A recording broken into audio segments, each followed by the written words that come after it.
세상에 떠도는 기묘한 괴담들. 첫 번째 이야기, 강원도의 빡짝골에서 실제로 겪었던 실화괴담. 제가 어렸을 적 이야기입니다. 벌써 20년도 넘은 이야기네요. 저는 어린 시절 외할머니와 외할아버지와 함께 강원도 산골에서 살았습니다. 정확한 지명은 기억이 나지 않지만 그곳을 어른들은 빡짝골이라고 불렀던 것이 기억납니다.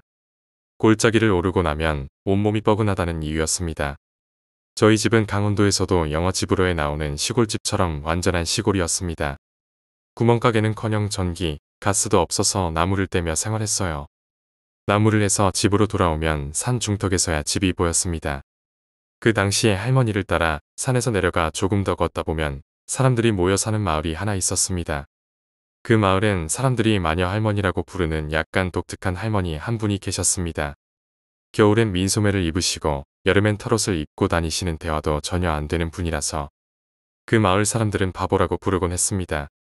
저희 외할머니도 제가 말을 안 들으면 바보 할매 보고 잡아가라고 한다 라며 겁을 주시곤 했어요.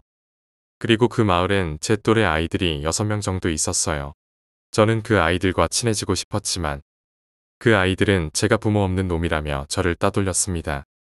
특히 그 아이들 중 대장격 아이가 저를 유독 싫어했습니다. 다른 아이들은 저와 잘 놀다가도 그 대장 아이가 나타나면 그의 눈치를 보며 저와 거리를 두곤 했으니까요. 그러던 어느 날 그 대장격 아이가 아이들을 데리고 와서는 저보고 같이 놀자고 하더군요. 대신 조건이 있었습니다. 그 아이가 시키는 것을 해 놀아준다고 했어요. 저는 그게 뭔지 묻지도 않고 놀아준다는 말에 그저 좋아서 헤헤거리며 그 아이를 따라갔습니다. 그 아이가 저를 데려간 곳은 마녀 할머니 집 앞 큰 나무 밑이었습니다.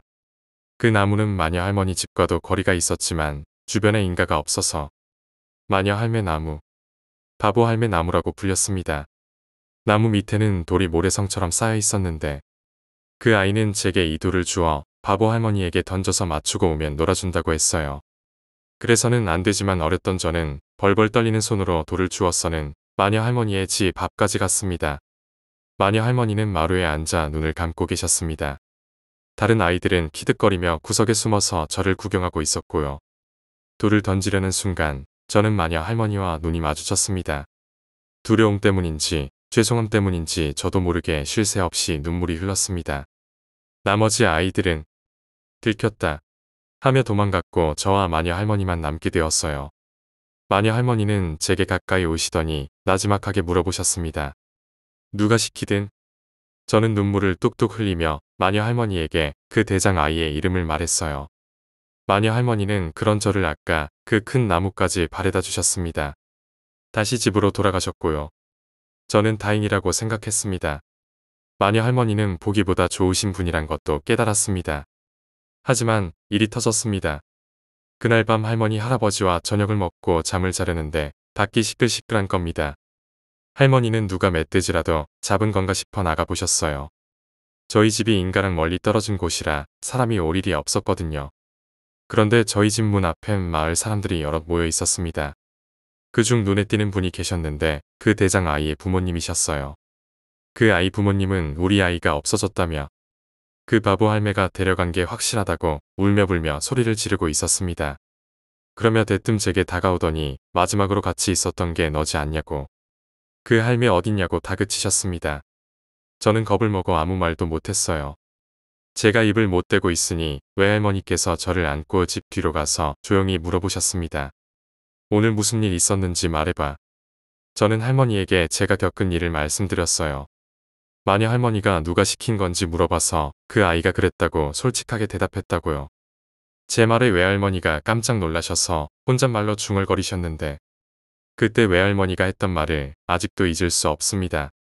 그 할매 벙어린 뒤 외할머니는 저를 두고 다시 마을 사람들에게 가셨습니다. 마을 사람들이 하는 말을 귀동냥으로 듣자 하니 대장 아이와 바보 할매가 사라졌고 아무도 행적을 모른다는 거였죠. 두 번째 이야기, 계명대 학생 납치 사건의 전말. 귀신보다 더 무서운 게 사람인 거 알고 계시죠? 지금 해드릴 이야기도 귀신보다 무서운 사람 이야기입니다. 저는 대구에 살고 있어요. 이 이야기는 대구 계명대에서 벌어진 실화예요. 제 친구의 이야기입니다. 어느 날 총학에서 문자가 왔습니다. 수상한 아주머니, 아저씨가 신축 원룸을 소개하겠다며 봉고차에 태운 후 수면제가 들어있는 음료를 권해서 납치하는 사건이 있습니다. 계명대하고 여러분들께서는 항상 조심하시기 바라며 수상한 작가 다가오면 즉시 경찰이나 총학생회로 연락 바랍니다. 이 문자는 특정 사건이 터진 후 발송된 겁니다. 그 사건은 2월 중순이었어요. 서울에서 내려온 계명대 남자 신입생 하나가 자취를 위해 학교 근처에 원룸을 보러 다녔는데 한 아주머니께서 신축 원룸이 있는데 아주 싸게 내놓았다고 하더랍니다. 저렴한 가격에 신축 원룸이기도 하니 당연히 관심이 갔겠죠. 그런데 여기서 조금 떨어져 있다고 하며 차를 타고 가자고 하더랍니다. 차는 검정색 봉고차였는데 안에 탔더니 자신 말고 다른 신입생들로 보이는 사람들이 3명 있더랍니다. 아주머니는 종이컵에 직접 담아온 보온용기에 커피를 돌리며 추운데 고생이 많다며 다독였다고 해요. 그렇게 차를 타고 가다가 문득 잠이 들었고 잠에서 깼는데 병원 침대 위에서 손발이 묶여 있었다고 합니다.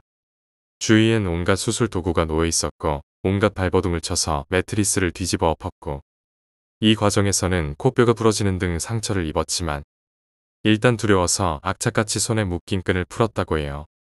터져 나오는 코피를 억지로 옷을 벗어 틀어막고는 밖은 어두워서 어딘지는 모르겠지만 일단 뛰어나가려는데 도중에 사람 오는 소리가 들렸다고 해요. 그래서 일단 캐비닛 안으로 몸을 숨겼더니 어떤 사람 몇 명이 들어오더니 빨리 찾아, 문 잠가. 그 소리를 듣고 얼마나 심장이 쿵쾅거리던지 참을 수가 없을 정도로 긴장했고 그렇게 두려움에 떨며 몇 시간을 캐비닛 안에서 덜덜 떨고 있었대요. 그러다 정신을 잃었고 깨어나니 다른 침대에 누워있고 옆엔 부모님이 통곡하고 계시더랍니다. 어떻게 구출되었나 들어보니 그 납치되었던 건물에 또 다른 한 명이 손발이 묶인 채 누워있다가 깨어났다고 해요. 그 학생이 깨어나자마자 자기는 밖으로 미친 듯이 손이 피부가 벗겨질 정도로 고통을 참고 뛰어나간 뒤 구멍가게에 몸을 숨기고 신고했다고 합니다. 더 놀라운 것은 그곳은 대구가 아닌 포항이었다고 해요. 다른 2명은 실종되었다고 합니다. 세 번째 이야기, 산청고등학교 화장실의 비밀. 산청이라는 곳 아시나요? 모르시는 분들이 많을 거예요. 그만큼 시골이니까요. 저는 그곳에 있는 고등학교를 졸업했습니다. 그때 제 친구가 겪은 일을 하나 말씀드릴까 해요. 그 친구는 머리가 긴 편입니다. 저희 학교는 두발 자유화가 아니었지만 이리저리 피하면서 길렀거든요. 그 친구가 어느 날 웬일로 야자를 했어요. 고3이 됐고 수능도 가까워 오니 심란한 감이 있었겠죠. 이 이야기를 위해 화장실을 먼저 소개해 드릴게요. 제가 처음에 산청이 시골이라고 말씀드렸듯이 화장실조차 굉장히 구식이었습니다. 산 중턱에 있는 화장실인데 낮에도 비친 나무에 가려 깜깜하거든요. 그런 화장실에 그 친구가 밤중에 야자 교실에서 빠져나와 혼자 그 화장실로 향하게 되었습니다. 그 친구는 원래 성격이 혼자 뭐든지 아무렇지 않게 하던 친구라서 그런지 화장실도 아무렇지 않게 혼자 가더라고요. 저를 오싹하게 한 건 화장실을 다녀온 그 친구가 창백한 얼굴로 덜덜 떨며 저에게 해준 이야기입니다. 그 이야기는 자기가 화장실에서 큰 볼일을 보던 중이었다고 합니다. 그런데 창문도 없는 그 깜깜한 화장실 뒷간에서 머리 위로 휙휙 바람이 불어오더랍니다. 원래 웬만한 애들이라면 잘 못 느꼈을 수도 있는데 친구가 머리가 길다 보니 그 긴 머리가 휘날렸나 봐요. 그 친구가 워낙 이상하던 터라 주위를 살폈대요. 그 사방 꽉 막힌 화장실 안에서 뭐 살필 것도 없었겠죠. 그렇게 살피던 중 무심결에 천장을 쳐다봤대요. 천장에서는 핏발과 함께 눈을 부릅뜬 한 여자가 거꾸로 매달린 채 어떻게든 제 친구의 머리를 잡아채려고 손을 휘젓고 있더라고 합니다. 불어오던 바람은 그 귀신이 머리 위를 휘저을 때마다 불었던 거고요. 네 번째 이야기, 서해 민박집의 무서운 전설. 친구들과 1박 2일로 해수욕장에 갔었습니다. 바다에서 신나게 놀고는 숙소에서 게임도 하고 하다 보니 어느새 밤이 되었습니다. 모두들 신나게 놀아서 그런지 체력이 방전되어 평소보다 일찍 잠자리로 옮겼습니다. 전 가운데 누워서 자고 있었는데 오른쪽에 누워있던 친구가 그날따라 무척이나 잠꼬대가 심했습니다. 차라리 코라도 골면 나을 텐데 자꾸 옆에서 발로 차거나 제 배 위에 발을 올리는 것이었습니다. 잠이 들려고 하는 순간 친구의 몸부림이 계속되자 저도 짜증이 날 대로 났었어요. 너무나 포근하게 자고 있기에 마음 약한 저는 깨우지도 못하고 그냥 다시 눈을 감았습니다. 그냥 너무 피곤해서 그러나 싶었어요. 다시 누웠더니 오른쪽에 누운 친구가 팔과 다리를 제 몸 위에 올려놓더군요. 화가 나서 친구를 째려봤는데 친구는 정말 곤히 자고 있었습니다. 미동도 하지 않은 채 얌전히 자더라고요.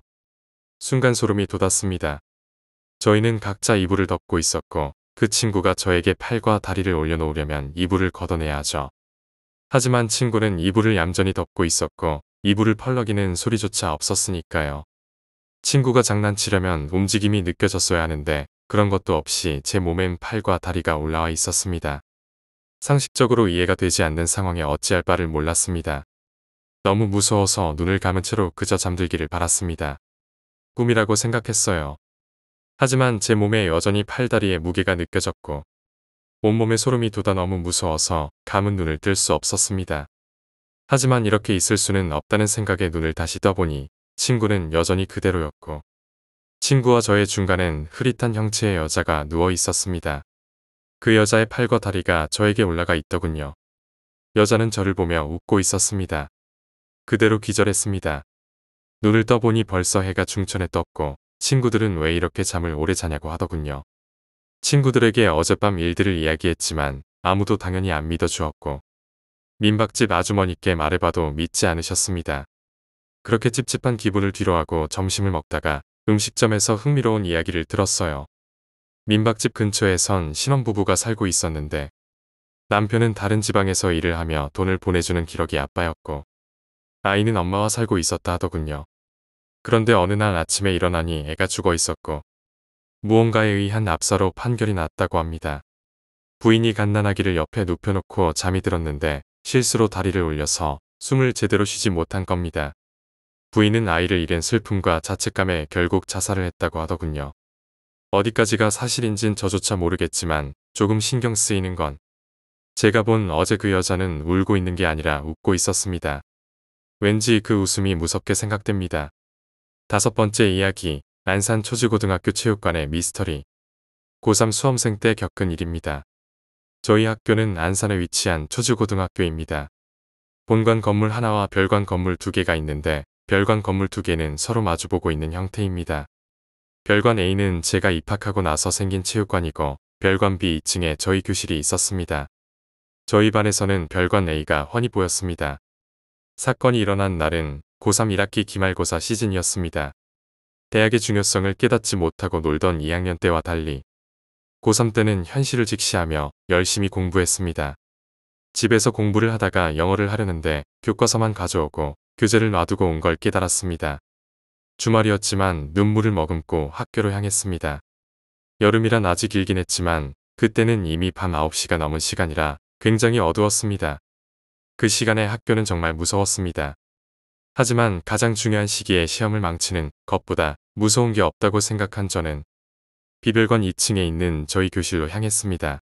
비상구의 초록 불빛과 도로의 가로등, 핸드폰의 불빛만을 의지하며 학교로 들어갔습니다. 처음에는 경비실에 가서 아저씨와 함께 가려 했지만 아저씨가 안 계셨습니다. 간신히 반에 도착한 저는 문 위에 놓아둔 열쇠를 더듬어 찾아내어 문을 열고 불을 켜고 들어갔습니다. 제 사물함을 열어서 EBS 교재를 꺼내는 순간 저희 반에서는 반대편 별관 A가 훤히 보였습니다. 별관 A는 4층까지 교실이었고 5층부터는 신설한 체육관이었습니다. 그 5층 체육관의 좁고 길쭉한 창문에 무언가가 비치는 걸 봤습니다. 사람 형상이었지만 굉장히 부자연스러운 움직임이었습니다. 무언가에 홀린 듯 계속 쳐다봤습니다. 그 순간 건너편의 그 물체와 저는 눈이 마주쳤습니다. 그리곤 그 물체가 씩 웃는 것 같았습니다. 순간 등에 소름이 돋고 정신이 차려지며 공포감이 극도로 달했습니다. 저희 학교를 아시는 분들은 아실 겁니다. 계단 쪽이 다 유리로 되어 있어 누군가가 계단을 내려가고 올라가는 게 훤히 보였습니다. 그 알 수 없는 생물체는 관절이란 관절이 다 꺾이며 정말 영화에서만 보던 그런 귀신처럼 계단을 내려오기 시작했습니다. 굉장히 빠른 속도였습니다. 시야에 그 물체가 무엇인지 정확하게 보이기 시작했을 때 그 생물체는 온몸이 불에 그을린 것처럼 새까맣고 눈이라고 생각했던 그 부분은 뻥 뚫려 있었습니다. 입은 끔찍하게 찢어져 피를 질질 흘리고 있었습니다. 그러더니 제가 있는 건물로 들어오는 걸 봤습니다. 저는 잡히면 죽는다는 생각에 반대편 계단으로 내려가는데 소리가 들렸습니다. 관절이 꺾이는 듯한 소리가 들렸습니다. 마치 그 생물체와 저는 숨바꼭질이라도 하듯 소리가 멀어졌다 가까워졌다 했습니다. 그렇게 저는 학교 정문 밖으로 미친 듯이 뛰었고 나중에 EBS 교재를 떨어뜨리고 온 걸 알아챘을 때는 이미 돌아갈 수 없을 만큼 공포감에 휩싸였습니다. 다음 날 평소 등교 시간보다 1시간 일찍 등교했는데 제가 어제 도망쳐왔던 계단에는 제 책이 떨어져 있었고 무언가에 손자국이 물들어 있었습니다. 혹시 몰라 시험 끝나자마자 교재를 갈기갈기 찢어서 버렸습니다. 친구에게 이야기하니 믿지 않았는데 알아보니 본 사람이 한둘이 아니었습니다. 아직도 의문입니다. 그 생명체가 도대체 무엇인지. 6번째 이야기, 부산에서 만난 그녀의 수상한 발소리. 부산으로 이사 간 지 한 일주일 뒤부터 옆집에 여자가 찾아오더라고. 한밤중에만. 게다가 그 여자가 올 땐 항상 내가 딱 잠들기 직전이었어. 드디어 의식이 희미해질 무렵. 깡깡깡하며 하이힐을 신은 채 계단을 올라오는 소리가 들렸어. 뭐랄까, 또각거리는 소리가 아니라 뛰어오는 소리 같다고 해야 하나. 그런 식으로 매일 밤 시달렸어. 2주 정도 계속되니 옆집의 녀석이 부러운 마음 반, 자고 싶은데 못 자는 짜증나는 마음 반이었지. 근데 이상하다는 걸 깨달았어. 비몽사몽한 상태라 착각해서 그런진 몰라도 옆방에선 항상 그 이후 대화 소리는 안 들렸어. 방음이 잘 안 되는 아파트였지만 말야. 더 이상한 건 그 여잔 항상 우리 집 앞을 지나간다는 거야. 복도의 끝 부분에 위치한 내 집을 말야. 우리 집보다 안쪽은 벽인데 말야. 그 이변을 알아차린 후 일주일 동안은 있을 리 없는 옆집으로 가는 여자의 발소리를 듣고 있었어. 근데 그 일주일 후부터는 여자의 발소리가 내 현관 문 앞에서 멈추기 시작했어. 문 앞을 왔다 갔다 하는 거야. 그런 식으로 또 일주일이 지났어. 무서움을 느끼긴 했지만 바로 잠들 정도로 피곤한 상태로 매번 잠들곤 했기 때문에 아무 일도 일어나지 않고 아침에 해가 떴어. 근데 말야, 요즘은 그 발소리가 내 집 안으로 들어오더라고. 평소처럼 내 집 앞에서 왔다 갔다 거리다가 갑자기 더 이상 움직이지 않고 현관 앞에 서 있더라고. 솔직히 쫄랐어. 지금까진 멈추지 않고 그저 헤매는 듯 움직이고 있었으니까 어떻게 되는 건지라고 생각했지만 한동안 그렇게 가만히 움직이지 않는 거야. 지금 이 상황은 위험해 라고 느끼는 순간 온몸이 굳어버렸어. 당황하고 있는데 그 발소리가 집 안에서 들려오는 거야. 문을 연 기억은 없는데 들어올 수 없는 우리 집에 어떻게. 이제 내가 있던 방 문 앞에서 소리가 들렸어. 그녀와 나 사이엔 벽 하나만 남겨진 상태인 거야. 또각또각 소리를 내며 느긋하게 뭔가를 찾는 듯이 왔다 갔다 거리고 있었어. 그렇게 계속 움직이지 못하는 상황에 위험하다고 생각하는데 방 문 앞에 발소리가 멈춰버렸어. 이제 큰일 났다라고 생각하는 순간 여기에도 없어 라고 들린 뒤 나는 정신을 잃었어.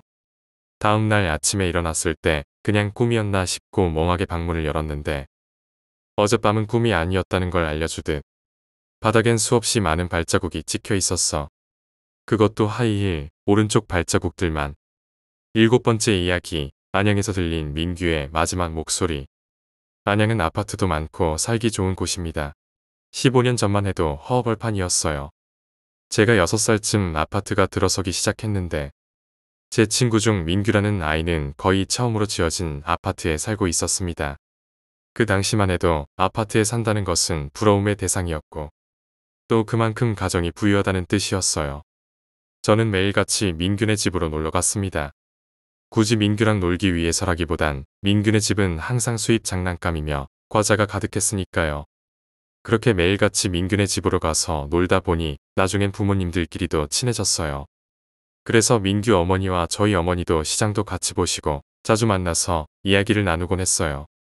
그러던 어느 날 민규와 민규 어머니, 저희 어머니 이렇게 넷이서 시장을 갔다가 민규네 집 앞으로 걸어오는데 민규네 아파트 앞에 웬 바나나 파는 트럭이 한 대 와 있더라고요. 평소 같으면 민규가 어머니께 집 열쇠를 받아 저랑 같이 먼저 집으로 올라갔을 텐데 갑자기 바나나가 먹고 싶어진 채가 어머니한테 바나나를 사달라고 조르는 바람에 민규가 먼저 집으로 올라갔습니다. 그리고 얼마 후 위에서 엄마 하는 민규 목소리가 들렸습니다. 저는 그 소리를 듣고 잠시 위를 쳐다보았는데 민규가 아파트 복도 창문에 상반신을 거의 다 내놓고 우리를 향해 손을 흔들고 있더라고요. 그걸 보고 민규 어머니는 민규야 위험해 라며 들어가라고 소리를 치는데 그만 민규의 몸이 기우뚱하더니 민규가 밑으로 떨어져 버렸습니다. 어머니는 급히 제 눈을 가려 민규가 떨어지는 장면을 못 보게 하셨지만 민규 어머니의 처절한 절규는 가려지지 못하고 제 귓가에 맴돌았습니다. 그리고 얼마 후 민규네 집은 이사가게 되었어요. 여기까지가 제가 아는 이야기고 얼마 후 빈둥대다가 어릴 적 앨범을 보게 되었습니다. 민규랑 저랑 같이 찍은 사진이었고 처음엔 얘가 누군가 싶어 물어보니 민규라고 하더라고요. 어릴 때 눈앞에서 친구가 죽었는데 어떻게 잊었는지. 아니 어쩌면 잊고 싶었을 수도 있겠죠.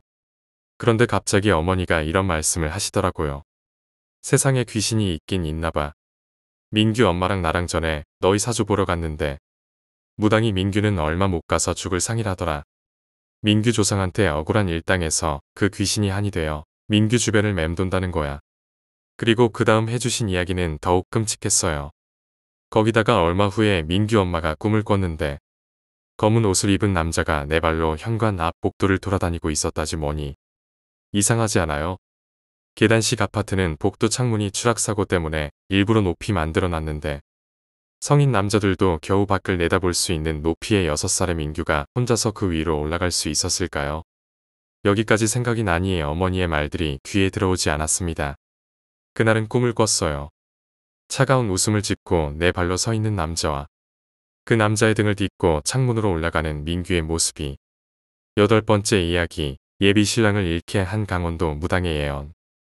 곧 결혼할 예비 신랑을 데리고 궁합을 보러 가기로 했다. 유명한 무당의 집이었고 평소 미신을 믿지 않던 예비 신랑이지만 투덜거리며 은근히 자기도 궁금했는지 따라 나섰다. 그렇게 강원도의 유명한 무당의 집 앞에 도착했다. 예상대로 유명해서 그런지 여기저기 사람들이 줄을 서서 기다리고 있었다. 그래서 더욱 궁금해졌고 거의 4시간을 기다려 우리 차례가 왔다. 조심스럽게 안으로 들어가니 험상궂은 무당이 앉아서 우리를 노려보았다. 어떻게 해야 할지 몰라 쭈뼛쭈뼛 앉으며 저기 궁합이라고 말하려는데 말이 끝나기도 전에 안 봐, 나가라고 말을 끊었다. 우리는 화가 났다. 아니 4시간이나 기다렸는데 아직 시간도 안 끝났는데 왜 안 봐주신다는 거예요? 안 봐, 나가. 무작정 안 본다고 나가라는 대답에 예비 신랑도 나도 화가 나서 이야기했지만 무당의 무언가 모를 포스에 눌려서인지 결국 신랑이를 버리다가 집으로 다시 향했다. 그렇게 우리는 4시간이라는 시간을 허비하고 다시 서울로 향했다. 얼마 가지 않아 교통사고가 났다. 그렇게 나는 예비 신랑을 잃었다. 나는 운이 좋게도 타박상과 팔이 골절된 거 쇠에는 멀쩡했지만 예비 신랑은 큰 타격으로 그 자리에서 즉사했다. 몸은 둘째치고 예비 신랑을 잃었다는 정신적 충격으로 하루하루 힘들고 죽고 싶을 만큼 괴로운 나날을 보내고 있었다. 그렇게 나는 점점 그 무당을 탓하기 시작했다. 혼자 강원도의 무당에게 찾아갔다. 기다리라는 말도 무시하고 무작정 무당에게 향했다. 무당은 나를 슬쩍 보더니 그래, 장례식은 잘 치렀나? 라고 말했다. 이해가 안 갔다. 뭐야, 내가 그런 거 맞지? 어떻게 아는 거야? 무당은 나를 뚫어져라 쳐다보더니 한마디 했다. 나는 너랑 다르게 그 사람의 운명이 보여. 내가 그 남자랑 들어왔을 때 그 남자가 물구나무 선채로 들어오더라고. 9번째 이야기, 할아버지의 유화 작업장과 그 비밀. 정년퇴직 후에 우리 할아버지는 유화를 그렸다. 인물화부터 풍경화까지 가리는 것 없이 이런저런 그림들을 그리셨다. 그림들은 집에서 약간 떨어진 작업장에 장식해뒀고 할아버지 댁에 가면 매번 새로운 그림들을 구경하곤 했다. 하지만 그중 유독 한 그림만이 무서웠다. 풍경화였다. 특별한 건 없었고 산속을 흐르는 작은 강이 그려져 있던 풍경화였다. 나무들 사이를 발목 정도 찰 만한 계곡물이 졸졸 흐르고 있는 마음이 놓이는 그런 듯한 그림이었다. 하지만 내가 무섭다고 느낀 부분은 하나였다. 할아버지는 단 한 번도 풍경화의 사람을 그리진 않으셨다. 풍경화의 말 그대로 풍경만 그려놓곤 하셨는데 이상하게 그 그림에만 앞에서 흘러나오는 계곡 안쪽에 한 여자가 희미하게 그려져 있었다. 할아버지가 뭔가 다른 이유가 있어서 그랬나 싶었지만 그냥 물어보진 않았다. 그저 그 여자가 무섭다는 느낌만 들었기에 그 그림을 가능한 한 보지 않기로 애를 쓰기만 할 뿐이었다. 초등학교 고학년이 되어서 또 할아버지 댁으로 가게 되었다. 문득 함께 있던 형에게 저 그림에 있는 강가의 여자 뭔가 무섭지 않아? 라고 물어봤는데 형은 기억 안 난다고 대답하며 같이 그 그림을 보러 가게 되었다. 작업장에 도착해서 이 그림이라고 형에게 가리켰지만 사람 같은 건 안 그려져 있는데 라는 대답뿐이었다. 나는 그 그림을 자세히 보고 싶지 않았지만 손가락을 뻗어 여기 말야 여기 있잖아라고 직접 가리켰다. 하지만 형은 나 놀래키려고 장난치는 거지 라며 농담으로 받아들일 뿐이었다. 그 무렵엔 형이 보이면서도 일부러 안 보이는 척 장난치는 게 아닌가 싶었다. 하지만 고등학생이 된 후 그 그림을 다시 봤을 땐 형 말대로 여자는 없었다. 여자를 마지막으로 봤던 건 중학교 3학년 때 여름이었다. 그때까지만 해도 아직 그 그림 속엔 여자가 있었다. 몇 번이고 봤기 때문에 단순한 착각은 아니다. 지금도 그때 그 그림만 보면 그 여자가 생각나서 묘하게 두렵다. 10번째 이야기, 귀신 피하는 법. 무서운 이야기를 하면 반드시 어깨를 털어라. 귀신도 자기 이야기를 하는 줄 알고 어깨에 앉아 함께 이야기를 듣고 있었을 것이다. 이 갑자기 필요 없는 물건이 심하게 가지고 싶다면 절대 가지지 말고 집으로 돌아가라. 그 물건에 귀신이 씌어 너의 정신을 흐트린 것일 것이다. 3. 모르는 번호로 전화가 와서 아무 말 없다면 대답 없이 빨리 끊어라. 알 수 없는 존재가 자신의 목소리를 따라 집 안으로 들어올 수도 있다. 4. 스산한 느낌이 들면 주변을 밝게 해라. 늘 주변이 어둡고 혼자 있는 사람이 자신도 모르게 빙이 되는 경우가 있다. 또한 기가 센 사람들은 귀신이 자신의 몸에 빙이 되어도 모르는 경우도 있다. 5. 입에 들어간 느낌 없이 갑자기 입에 잘린 머리카락이 들어가 있다면 조심해라. 혹여 최근에 상갓집이나 장례식장을 다녀온 적이 없는지 생각해봐라. 6. TV를 보다가 새벽에 공중파 TV에서 애국가가 끝난 뒤에 나오는 삐소리를 오래 듣지 마라. 갑자기 귀가 멍하다면 누군가 자신의 몸 안에서 양쪽 귀를 막고 있는 것이니까. 7. 어떠한 장소에 갔는데 이유 없이 심장이 빨리 뛰거나 숨이 잘 안 쉬어진다면 그 자리를 당장 피해라. 무언가가 너의 숨통을 쬐고 있는 것이다. 8. 편두통이 이상할 정도로 심하다면 흰 끈으로 머리를 꽉 묶어라. 갑자기 머리가 편안해진다면 이유를 알 수 있을 것이다. 9. 잠에서 깼는데 자신이 무언가를 하고 있는 것을 발견한다면 잠자는 장소를 옮겨서 TV에서 하는 좋아하는 프로그램을 봐라. 귀신이 밤마다 심심해서 사람 몸을 잡고 장난치는 것이다. 10. 꿈속에서 귀신이 나타난다면 잠이 깨기 전 귀신이 원하는 것을 주어라. 그러면 평소 일어나던 이상 현상이 없어지는 경우도 있다. 하지만 귀신이 자신의 모습일 땐 예외다. 11. 잘 때만큼은 덥고 습한 공간에서 자지 마라. 더워서 뒤척인다고 생각했던 것이 사실은 귀신이 활동하기에 최적의 장소라. 귀신이 누군가와 놀기 위해 사람을 건드는 것이다.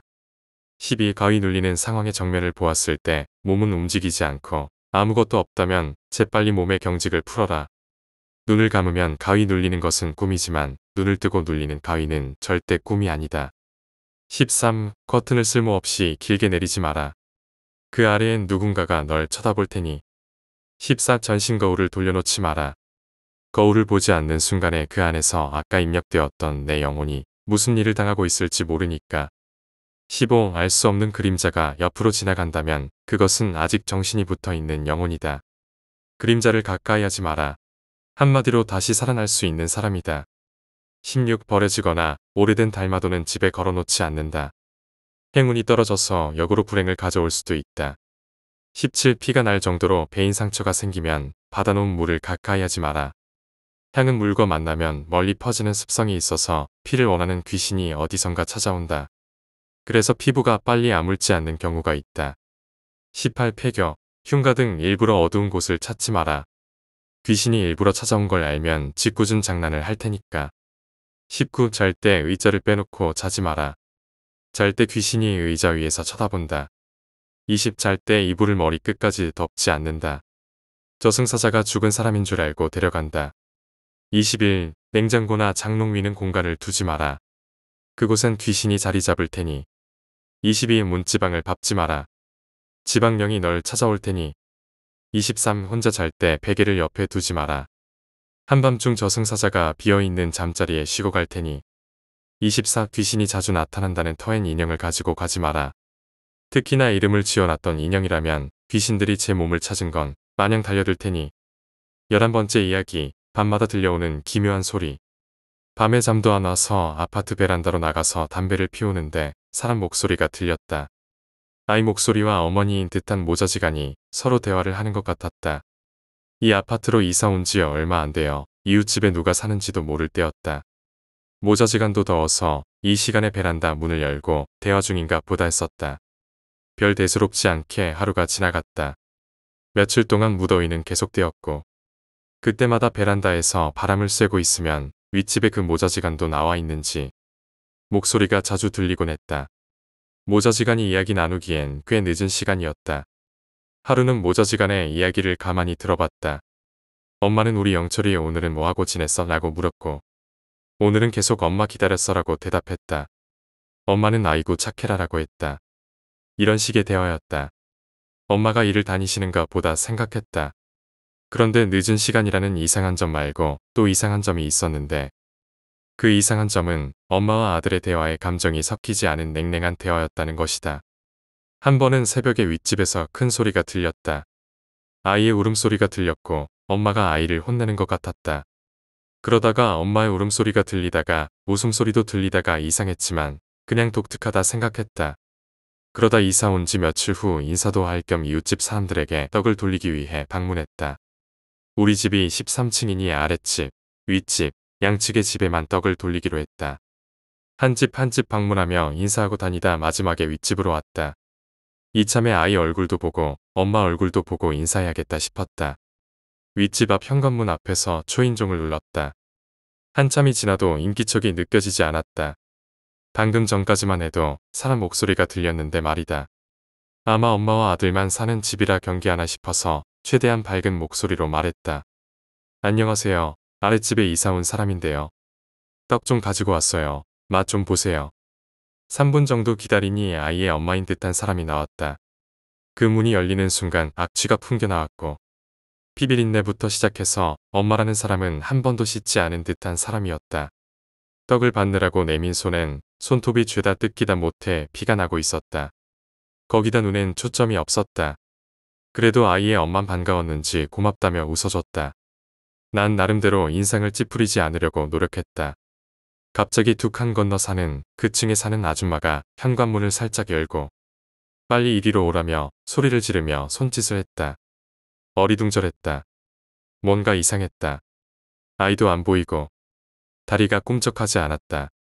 간신히 다리를 움직여 그 아주머니네 집으로 향해 몸을 돌리는 순간 윗집에 사는 아이의 엄마 입에선 이런 말이 나왔다. 아이의 목소리로 말이다. 형 가지마. 엄마랑 나랑 같이 놀아. 우리 영철이 조용해야지. 엄마 죄송해요. 가지마. 이런 말들은 아이의 엄마 혼자 엄마의 입에서 나오는 소리였다. 너무 무서워서 기어가다시피 그 옆집 아주머니 집으로 갔는데 아주머니가 하시는 말씀이 더 충격적이었다. 아까 그 집 앞에서 내가 말을 하고 있는데 뒤에서 어떤 꼬마 아이가 나를 그 집 안으로 떠밀고 있었다고 한다.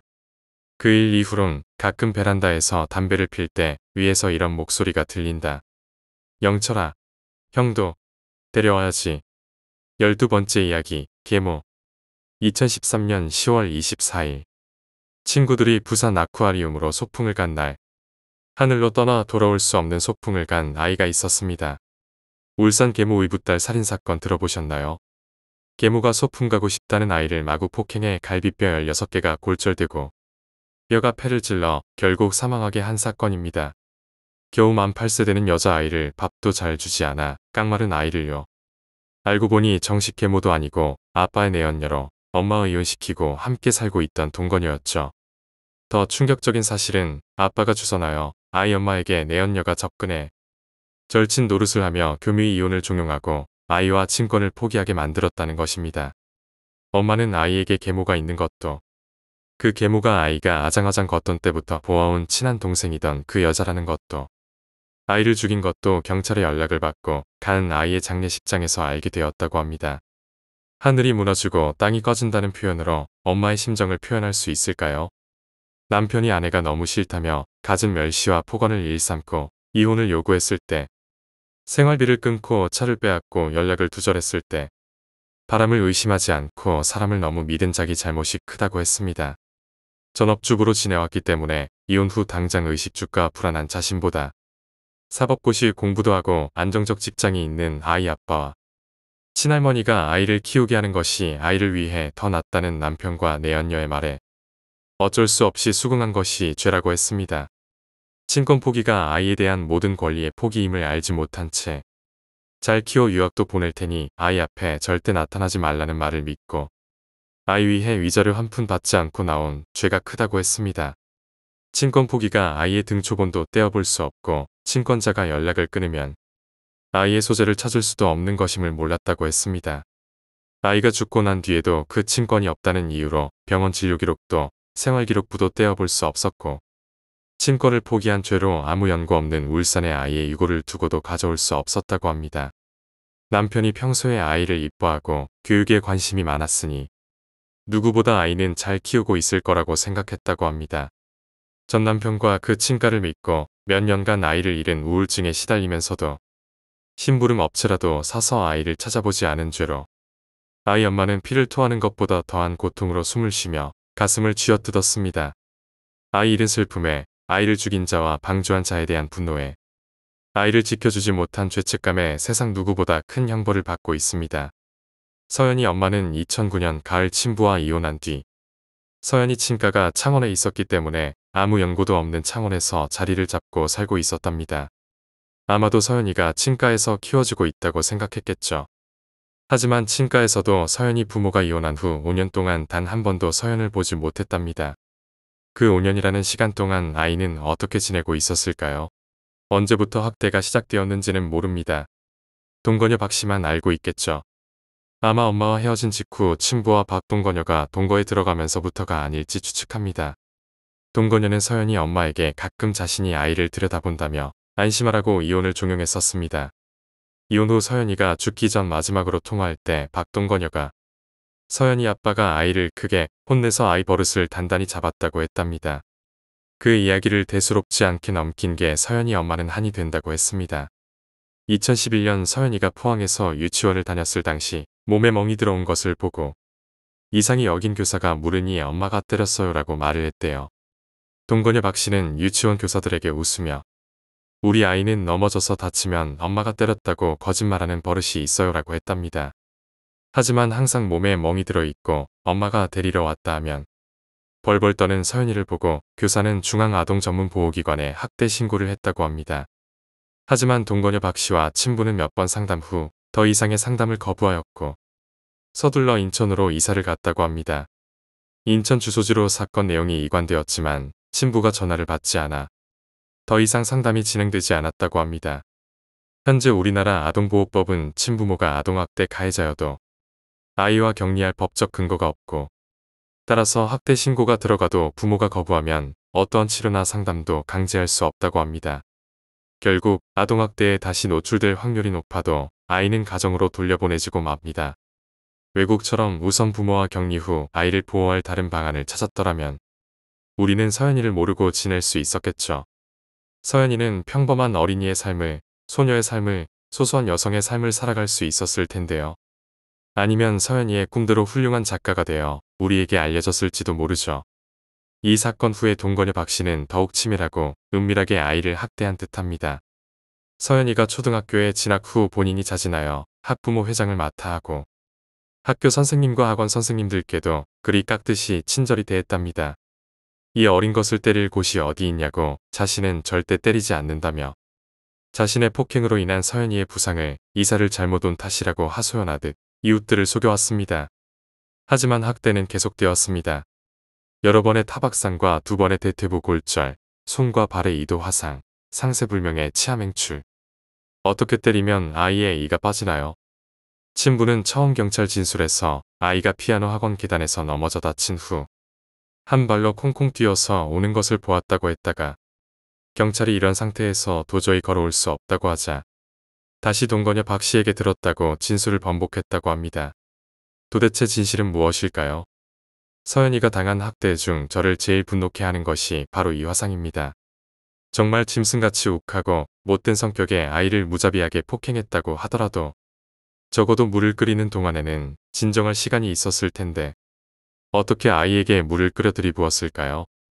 처음의 진술은 샤워하다 급탕물에 아이 혼자 했다며 잡아떼었으나 경찰이 급탕물의 온도는 최고 52도이고 그 온도에서 절이 데이려면 30분 이상 담그고 있어야 한다고 하니 남편과 아이벌 세우는 문제로 다툰 후 남편이 나간 틈에 자신이 아이를 잡고 물을 부었다고 진술하였답니다. 많은 분이 어떻게 발버둥치는 아이를 혼자서 붙잡고 끓는 물을 자신에게 튀지 않고 부을 수 있을까에 대해 의구심을 품고 있습니다. 서연이 친부는 경찰 진술에서 자신은 전혀 몰랐다고 진술했다는데 그럼 이렇게 심한 화상을 서연이 혼자 목욕하다 데인 것이라고 믿었다는 게 말이 되나요? 친부가 공부가 공조 내지는 방조하지 않았는지 의구심이 드는 대목입니다. 물론 이 부분은 대한민국 경찰과 검찰이 명명백백 밝혀내리라 기대해 봅니다. 서연이는 얼마나 무서웠을까요? 또 그 일을 당한 뒤 끓는 물만 보아도 얼마나 가슴이 조여왔을까요? 꼭 동거녀 박 씨가 아이를 위협할 때 끓는 물도 부어버린다라고 협박하진 않았을까요? 이 화상으로 서연이는 피부 이식을 받아야 했습니다. 박 씨를 용서할 수 없는 것은 죽는 것보다 괴롭다는 화상 치료 시 전신 마취를 하고 수포를 긁어내었는데 그 후 진통제 치료를 거부하였다는 것입니다. 그것이 경제적 비용 때문인지 오로지 아이를 고통스럽게 하고자 한 것인지 알 수 없습니다. 다만 박 씨가 욱해서 아이를 폭행한 후 후회를 하는 여타의 분노 조절 장애자들과는 전혀 다르다는 것뿐입니다. 박 씨의 가학적 성향은 다음 사례에서 잘 드러납니다. 다른 학부형들의 증언에 따르면 다른 친구들과 함께 놀이동산을 찾은 적이 있는데 아무도 타지 않는 어른용 바이킹의 맨 뒷자리에 서연이를 혼자 태웠답니다. 아이는 완전히 얼어 아무 표정이 없었고 그것을 보고 희죽희죽 웃으며 서연이는 이런 거 좋아한다고 했답니다. 또래보다 외소해 6살짜리처럼 보였다는 서연이를 어른도 무서워하는 뒷자리에 혼자서 태운 것을 보고 학부형들은 조금 의아했다고 합니다. 하지만 서연이가 공부를 워낙 잘하고 착하고 예의 바른 성격에 친구들에게도 인기가 많았고 또 박 씨가 아무도 눈치채지 못하게 열성적 학부형 노릇을 하였기 때문에 아무도 학대를 의심하지 못하였다고 합니다. 박 씨가 미니스커트를 입고 나이트 다니는 것을 즐겼다는 또 다른 제보에 따라 생각해보면 함께 어울리던 예랭들은 전혀 알지 못했을까에 대한 의구심도 있습니다. 어떤 엄마가 초등학교 2학년 딸아이 혼자 두고 밤늦게까지 술을 마시고 나이트를 갈까요? 서연이가 폭행 끝에 하늘로 소풍을 떠난 날도 동거녀 박 씨는 술자리 후에 12시가 넘어서 집에 들어왔다고 합니다. 그리고 2,000원이 없어졌다며 아이를 폭행했다고 합니다. 교무위 차단당해 살아온 나이. 아무도 의지할 곳 없던 서연이. 어쩔 때는 손이 아프다, 다리가 아프다, 배가 아프다. 가끔 친구들에게 아프다고만 했답니다.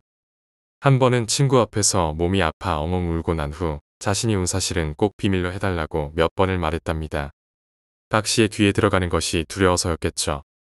담임마저도 박 씨와 친분이 두터워 서연이는 어디에도 고통을 털어놓지 못했습니다. 또 2년 전 학대 신고 사건으로 세상이 자신을 도와줄 수 없다고 체념하였는지도 모릅니다. 아니면 박 씨가 더욱 철저히 티내지 않는 법을 체득하도록 고문에 가까운 학대를 하였는지도 모르죠. 부검 결과 서연이는 지속된 학대로 인해 엉덩이 근육이 모두 소멸되고 섬유질로 채워지는 둔부섬유 증상에 시달렸다고 합니다. 폭행당하고 채 낫기도 전에 또다시 폭행을 했다는 증거입니다. 처음 언론에는 식탁 위에 없어진 2,000원이 사라져 아이를 추궁하다 이런 사건이 발생하였다고 보도되었습니다. 하지만 진실은 박 씨가 다니던 미용실 원장의 증언에 의해 드러나게 되었습니다.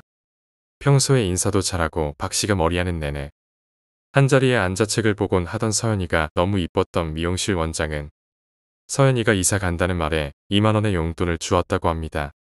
그리고 또 다른 분의 제보에 의하면 서연이는 친구들에게 마이쮸를 2,000원어치 사주고 친구들이 먹는 모습을 흐뭇하게 바라보았다고 합니다. 용돈이라고는 전혀 없던 서연이는 그 2만 원으로 친구들에게 무언가 해주고 싶었던가 봅니다. 그 2,000원이었겠죠. 식탁 위에 있던 2,000원이 아니라 서연이가 받은 용돈 중 사라진 2,000원. 그 2,000원을 꼬투리로 동거녀 박 씨는 서연이를 폭행해 생리가 빠지게 하고 갈비뼈가 16개나 부러져 죽게 만들었습니다. 미용실 원장님은 자신이 용돈으로 준 2만 원이 사건의 발단이 된 것 같아 죄책감에 시달리고 계십니다. 하지만 박 씨의 평소 행동으로 볼 때 이런 일은 결국 일어날 수밖에 없었다고 보여집니다. 그리고 2013년 10월 24일 서연이가 그리도 기대하고 그리던 소풍 날 아침 동거녀 박 씨는 새벽 6시 30분에 서연이 담임교사에게 전화를 걸어 아이가 아파서 소풍에 참석할 수 없다고 말합니다. 그리고 오전 11시 20분경 구조대에 전화를 걸어 딸이 욕조에 빠져 숨을 안 쉰다고 다급한 목소리로 신고를 합니다. 구조대가 도착했을 때는 천연덕스럽게 아이 인공호흡을 하는 신용을 했다더군요. 하지만 욕조에서 익사했다는 아이에게 피가 흐르고 얼굴이 부어있고 이가 빠져있고 갈비뼈가 함몰되어 경찰이 출동하였다고 합니다. 이때 동거녀 박 씨는 사고서 위장을 위해 식탁 위에 아이 소풍 도시락을 싸단 흔적을 펼쳐놓았다고 합니다. 그리고 부검해 보니 익사가 아니라 부러진 갈비뼈가 폐를 찔러 폐 손상으로 사망한 것이었죠. 공기가 피부로 다 스며들고 폐에는 피가 차고 손으로 때린 것도 아니고 발로 신체 중요 부위인 발과 가슴만 가격하였다는 진술에 어이가 없었습니다. 머리를 발로 차 아이가 머리를 감싸면 겨드랑이와 가슴을 차고 가슴을 끌어안으면 머리를 차고 현장 검증에서 그렇게 재현을 하였답니다. 죽일 의사가 전혀 없었을까요? 아니, 살릴 의사가 있었을까요? 아이가 괴로워 대굴대굴 뒹구는 모습을 보았을 때 바로 병원에 데려가거나 구조대를 부르지 않았다는 것 자체가 바로 죽어도 상관없다는 반증 아닌가요? 갈비뼈 16개가 동시에 부러지지 않았을 텐데 한 개가 16개가 되는 그 시차 동안 어린아이의 생명이 위독할 수 있음을 전혀 인지하지 못했을까요? 박 씨의 진술로는 아이를 폭행한 후 멍이 빨리 빠지라고 욕조에 뜨거운 물을 부어 잠깐 담그고 있으라고 했는데 가보니 죽어 있었다고 합니다. 하지만 상식적으로 갈비뼈가 16개나 부러진 아이가 혼자 옷을 벗고 욕조로 걸어 들어갔을 수는 없다고 봅니다. 아마도 사고사로 위장하려고 이미 숨진 아이를 박 씨가 욕조에 넣었던 것으로 추측됩니다. 위와 같은 진술은 살인죄가 아닌 상해치사죄를 적용받기 위해 거짓 진술을 하는 것으로 생각할 수도 있습니다. 때리다 죽었다고 하면 살인에 대한 미필적 고의가 인정될까 두려워서요. 서연이 친부께서 사법고시 공부를 하셨다는 것을 다시 상기해드리고 싶습니다. 13번째 이야기, 사진. 우리 형은 머리가 대단히 좋았지만 다른 사람을 대하는데 서투른 사람이었습니다. 지나치게 착실하다 보니 다른 사람들에게 바보 취급을 당하거나 자신이 다른 사람들을 이해하지 못하는 것을 줄곧 고민하곤 했습니다. 그리고 내가 고등학생이었을 때 대학을 휴학하고 쉬고 있던 형이 갑자기 그림 공부가 하고 싶어요라고 말하기 시작했습니다. 우리 가족은 모두 깜짝 놀랐습니다. 확실히 형은 어렸을 때부터 매우 그림을 잘 그렸습니다. 하지만 워낙 공부를 잘했기 때문에 좋은 대학에 들어갔고 엘리트 코스를 밟아 나갈 것이라 생각하고 있었습니다.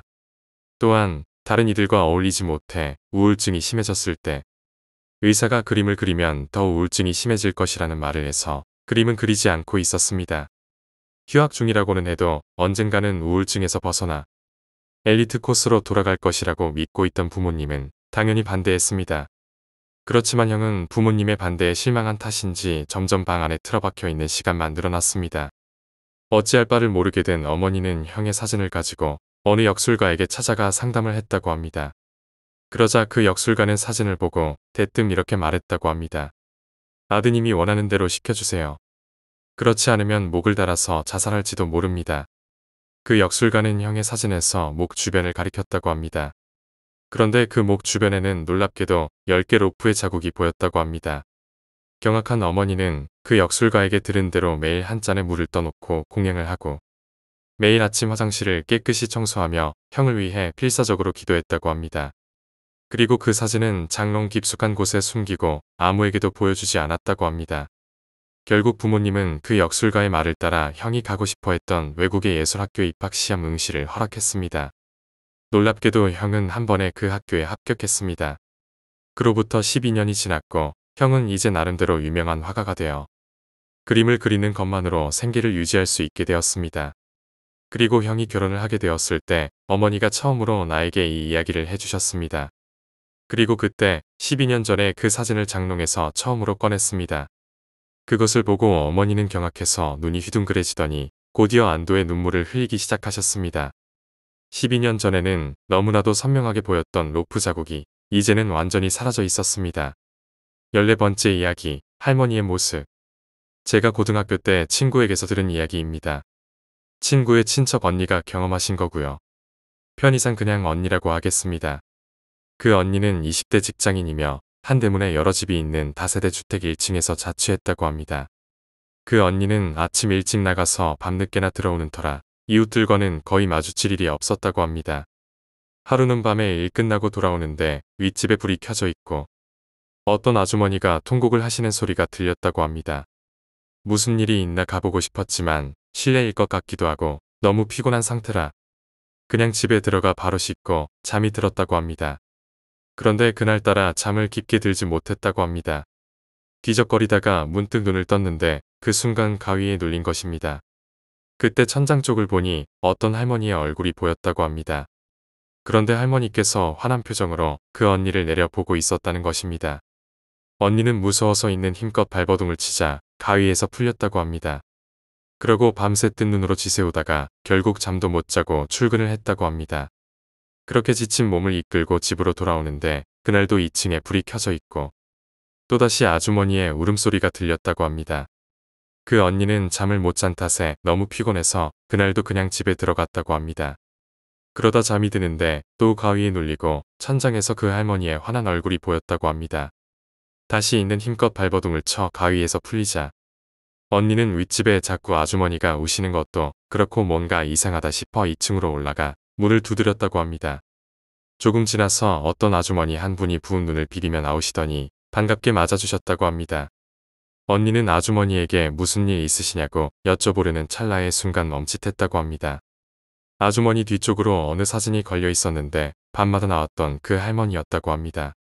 아주머니께 물으니 자기 어머님이신데 알아온 병이 있으셨는데 병원비가 없어 집에서 모시다가 어제 낮에 돌아가셨다고 합니다. 그 옆에는 관이 하나 있었는데 장례비가 만만치 않아 연락되는 가족도 없고 별 수 없이 집에서 장례를 치르고 있었다고 합니다. 그 언니는 할머니께서 밤마다 아주 화난 표정으로 자기를 내려다본다고 아주머니께 말씀드리니 아주머니는 무슨 일인가 싶어 혹시나 해서 할머니께서 누워 계신 관을 열어봤더니 곱게 누워 계셔야 할 할머니께서 관이 뒤집힌 것처럼 뒤집어져 누워 계신 것입니다. 엎드려 누워 계신 것이죠. 아주머니는 화들짝 놀라 다시 할머니를 바르게 눕혀드렸는데 그때 할머니의 얼굴은 약간 눌려있는 상태였고 마치 화가 난 모습이었다고 합니다. 후에 그 언니는 혼자서 장례를 치르는 아주머니를 안쓰럽게 생각하여 같이 장례를 치러드리고 3일째도 함께 지냈다고 합니다. 그리고 그 후에 다신 할머니의 모습이 보이지 않았다고 합니다. 15번째 이야기, 술이나 마실까? 고등학생 때 일입니다. 친구가 토요일에 집에서 놀자고 했습니다. 부모님도 마침 안 계시니 술이나 마실까? 라고 친구가 말했습니다. 딱히 약속은 없었지만 토요일에 남자 둘이 논다니 유쾌한 기분은 아니었기에 거절했습니다. 하지만 친구 녀석은 거듭 집으로 오라고 합니다. 다른 사람도 있잖아. 왜 나야? 네가 나랑 제일 친하잖아. 친하긴 했지만 집에서 놀 정도로 친한 사이는 아니었습니다. 혹시 집에 혼자 있는 게 무서워? 농담을 던졌는데 갑자기 친구 녀석의 얼굴이 굳어졌습니다. 아무런 말이 없다가 진지한 얼굴로 한마디 던집니다. 혹시 유령을 믿어? 이상한 질문이었지만 본 적은 없지만 없을 것 같진 않다고 대답했습니다. 그러자 친구는 울 것 같은 표정으로 그럼 주말에 꼭 와달라고 이야기합니다. 집에 무슨 일이 있어? 매일 밤 12시쯤에 누군가 계단을 올라오는 소리가 들려. 별 시답지 않은 이야기였지만 왠지 호기심이 생겼습니다. 다음 날 토요일이 되어 친구네 아파트에 갔습니다. 게임을 하며 놀고 있는데 12시가 다가오자 이상한 이야기를 시작했습니다. 일주일 전부터 매일 집 앞 계단을 올라와서는 숫자를 세는 소리가 들려. 그런데 나한테만 들리고 부모님한텐 안 들리는 거야. 그럼 오늘은? 오늘 계단을 다 올라왔을 거야. 분명히 오늘 집 현관문 앞으로 올 거야. 잘못 들은 거 아니야? 아니야, 분명 누군가 집 앞에 있어. 그리고 오늘 올 것 같아. 그게 무서워. 갑자기 친구의 말이 끊겼습니다. 들린다. 들리지? 하지만 나한테는 아무것도 들리지 않습니다. 아니, 안 들려. 왜? 지금 들리잖아. 지금 또 계단 하나 올라왔잖아. 진정해. 아무것도 안 들려. 기분 탓이야. 왜 안 들리는데? 왜? 친구를 진정시키려고 했지만 녀석은 내 이야기를 들으려고 하지 않습니다. 멈췄다. 지금 문 앞에 있어. 지금 열어볼까? 친구는 심하게 거절했습니다. 안 돼, 열지 마. 분명 앞에 있을 거야. 그러다 갑자기 조용해졌습니다. 이윽고 친구는 체념한 표정으로 말했습니다. 계속 여길 보고 있는 것 같아. 도망칠 수 없어. 무슨 소리 하는 거야? 아무 일도 없잖아. 괜찮아. 친구의 한마디가 갑자기 온몸에 소름을 돋게 했습니다. 두드리고 있어. 문을 두드리고 있어. 문을 두드리고 있다고. 하지만 내게는 아무것도 보이지 않았습니다. 비명을 지르며 친구는 문을 향해 달려갔습니다. 너무 갑작스러운 일이라 움직일 수 없었습니다. 친구는 비명을 지르며 밖으로 나갔습니다. 당황해서 쫓아갔지만 친구는 난간에서 몸을 던졌습니다. 순식간에 일어난 일이었습니다. 기억에 남아있는 건 이후 경찰 조사였습니다. 어떤 일이었는지, 어떤 상황이었는지 모든 걸 이야기했습니다. 하지만 이상하게도 경찰의 태도는 담담했습니다. 이상한 건 또 있었습니다. 경찰이 중얼거린 한마디. 또 일어났네. 이런 일이 또 이런 일이 있나요? 이런 건 이야기하지 않는 게 좋겠지만 내가 관계자라서 이야기해주는 것이라고 합니다. 친구 같은 자살이 처음이 아니라고 합니다. 친구가 살던 방에서 여러 번 일어나고 있었는데 원인을 알 수 없다는 거였습니다. 결국 친구는 노이로제로 인한 돌발적인 자살로 결론이 났습니다. 슬프지만 더 놀랍고 뭔지 모르는 채 끝났습니다. 녀석은 뭘 보고 있었던 걸까요? 경찰 조사가 끝난 줄 알았는데 집에 오니 전화가 왔습니다. 죽은 친구의 어머니였습니다. 늦은 밤 전화해서 미안하구나. 저기 이상하게 생각하지 말고. 우리 아들 분명히 죽었지? 설마 아들을 잃은 충격으로 이상해져 버린 걸까? 분명 장례식까지 마쳤는데. 하지만 이어지는 어머니의 한마디에 나는 얼어붙을 수밖에 없었습니다. 지금 아들이 현관문을 두드리고 있어. 16번째 이야기, 오해. 이틀 동안 지방 출장을 다녀왔다. 집으로 돌아오자 아내가 화가 난 표정으로 쳐다봤다. 당신, 이 여자 누구야? 누군데 팔짱 끼고 같이 돌아다녀? 아내가 핸드폰으로 사진을 보여줬다. 아마 친구가 찍어서 보내준 모양이다. 아내는 여지껏 본 적 없는 얼굴로 심하게 화를 내고 있었다. 나는 당황해서 아내를 달랬다. 아내는 그녀를 죽인다며 심하게 흥분했지만 계속 이야기하다 보니 오해를 풀었다. 미안해, 여보. 내가 잠시 이상했었나 봐. 아내의 화가 누그러진 것 같았다. 어색한 분위기를 어떻게든 없애보려고 농담을 던져본다. 괜찮아. 하지만 오해해서 모르는 사람을 저녁 식사로 만들면 안 돼. 그러자 아내는 웃으면서 말했다. 응, 이제는 하지 않을게. 17번째 이야기, 그녀와 함께. 학생 때의 이야기지만 반에 조금 이상하다고 할까. 아이들에게 가볍게 따돌림을 당하던 녀석이 있었다. 공부를 못하는 것은 아니었지만 망상에 젖어 있다고 할까. 이상한 것을 가끔 입 밖으로 꺼낸 탓인 듯하다. 나는 따돌림 같은 것에는 참여하지 않았고 그 녀석과도 평범하게 친한 사이였다. 하지만 가끔 그 녀석과 이야기를 하다 보면 가끔 알 수 없는 말을 하곤 했다. 그 녀석은 외계인은 이미 지구에 살고 있다던가 귀신 여자친구가 있다던가 하늘을 날 수 있다던가 하는 소리를 짓걸렸다. 나에게는 정상으로는 들리지 않는 이야기를 매번 지겹도록 말해오는 것이다. 이것이 오랫동안 계속되다 보니 결국 나도 조금은 화가 나기 시작했다. 그래서 어느 날 그 녀석에게 그럼 증거를 보여줘라고 말해버렸다. 그 녀석은 다음번에 꼭 보여주겠다고 말해서 그날은 이야기가 거기서 끝나고 나는 그 일을 까맣게 잊고 있었다. 그리고 일주일 정도 지났을까? 그 녀석이 유코와 함께 밤에 하늘을 난다고 말하기 시작했다. 유코는 귀신 여자친구의 이름이었던 것 같다. 또 시작됐구나 싶었던 나는 대충 비위를 맞춰주기만 했지만 아마 감이 좋은 사람이라면 벌써 짐작했을지도 모르겠다.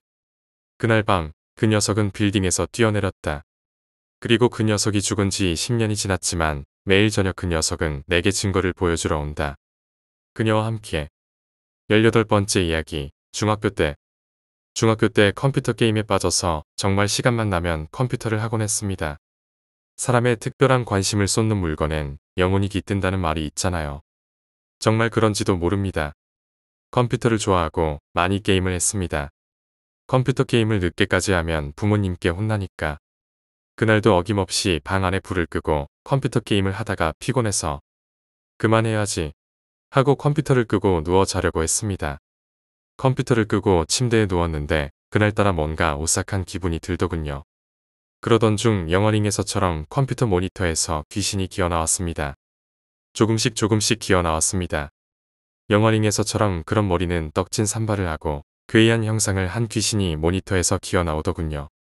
저는 만약 귀신을 보면 정말 놀라서 기절할 거라고 생각했었는데 막상 당해보니 너무 소름 돋기도 하고 너무 놀라 비명조차 나오지 않았습니다.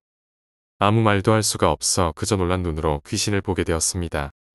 그 귀신도 기어 나오다가 저하고 눈이 마주쳤는데 아직 안 자고 있었네라고 말하면서 그러면서 뭔가 실수했다는 듯이 저한테 비처럼 달려들더군요. 아마 사람의 눈에 띄면 안 되는데 실수했다는 듯한 느낌이었습니다.